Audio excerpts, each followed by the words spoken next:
What kind of drew you into commercial itself? Like, what was intriguing to you about it? I think the most intriguing part was the challenge, right? The challenge, and just to work with business owners, right? And I think that, having a passion, right? And, wanting to grow and having the entrepreneur spirit, I think I was able to relate to that type of individual, right? And, just having that, knowing that like I could help a small business grow, or just in general, like with their passion, I think that gives me fulfillment, Was there at any moments when you started like working on your first deal or your first client, was there any moment that you were getting discouraged? Like, you've like, dude, I can't do this. This is like, the process is too long, and, I don't know if I'm going to be able to commit to this client and get him to the finish line, right? Yeah, I think it was more so of, I need to learn more. I had that realization that, to just study, right? And to just understand the processes of it, because it's very much different. Mm-hmm. It's very much different from the residential side of things. So when I get to the commercial side, it's a whole nother reality when it comes to dealing with, the real estate transaction or the lease, whether it's a sale or a purchase.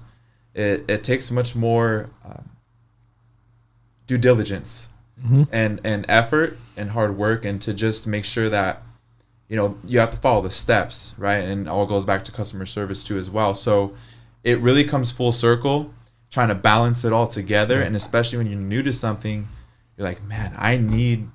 So it's more so of, I really noticed that, it's a new challenge. And for me, that was just the part of where I didn't look at it as like, I can't do this. It was more so of, it's like, I need to study. I need to learn, and to have you guys, right, to have that guidance, So I always say, your mentors, right, in your environment. So that support system that, that I was involved with in this group, it really helped me to mature very quickly. And to also, be coachable, and also learn from how can I grow and how can I get better, and always having that positive mindset, because you're going to make mistakes, We all do. I mean, it's like no one's going to come into this field being the perfect agent. We learn from every transaction. 100%. And then we become wiser from every deal that we put together. Yeah. I mean, for me, I always say I don't know everything, but I can learn anything. And so kind of going with that mindset allows you to adapt to the situation. And usually experience is the best teacher. So you can read about it in books, you can take classes on how to do commercial. The best way to learn it, do a transaction.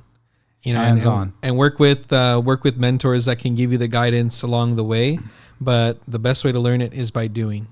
And I think that's kind of how Carlos and I both learned how to do commercial, was just by doing, and helping clients and wanting to learn every aspect of it. I remember watching YouTube videos on like, what's a cap rate? How do you calculate that? What's net operating income? How to prepare the LOIs. What's an OM? Yeah. I remember the first time asking a listing agent, can you send me like information on the property, the sales price and everything? And he's like, oh, you mean an OM? And I was like, oh, what's that? And he's like, oh, offering memorandum. I was like, yeah, send me one of those. Yes. Whatever that is, yes, I'll take one of those. Or the other one too, when I would call in when I was starting back then, and people were like, oh, hey, what's can you give me a description of your property and the price? You're talking about you need the setup sheet. That's another thing that they use for. I'm like, yeah, that. Okay. And right away, that agent, you're like, oh, this guy doesn't know what he's talking about or what he's doing. So as I learned, as I was, moving on within the process, I mean, those were stuff that I had a YouTube. Thank God for YouTube, Yeah, seriously. Yeah.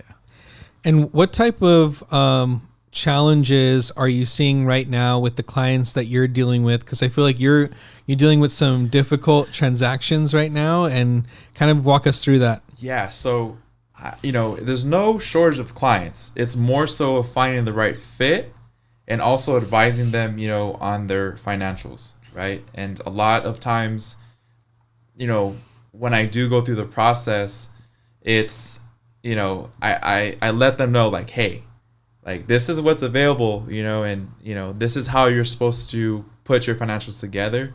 And most of the time, that's where I'm finding right now. I think it's initially getting into the business, though, that I'm having these challenges.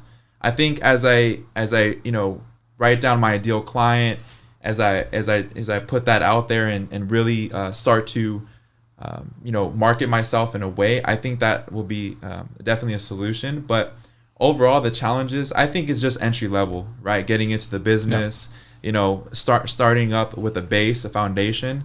But ultimately, I think that will change as I go on through the process, and that will all also, moving forward, I think that by me being there with the startups, right, me being there with these clients, and service based, right, as Carlos, as you mentioned, right, and taking care of them in the right way, and not looking to make the dollar, but more so of just having a service oriented mindset. I think in the long run, we're gonna find a place. It's just a matter of time. But that's the challenge I'm having, is finding the right fit. But as like, they have to see themselves, being able to grow in that space. It's not just like a residential home. Like, oh, I like this home. I'm gonna. Yeah. It's a income producing property. They need to they need to see themselves making money there and thriving. So it's much different.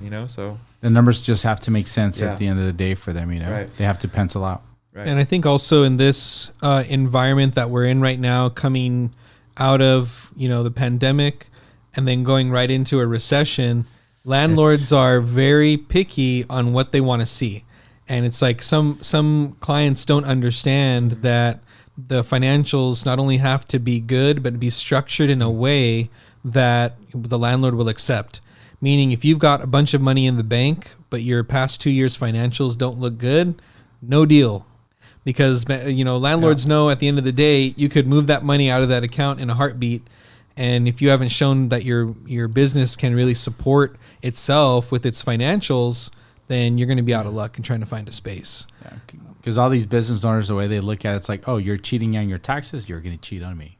Yeah. Mm-hmm. Yeah. That's the way they're going to always interpret the information.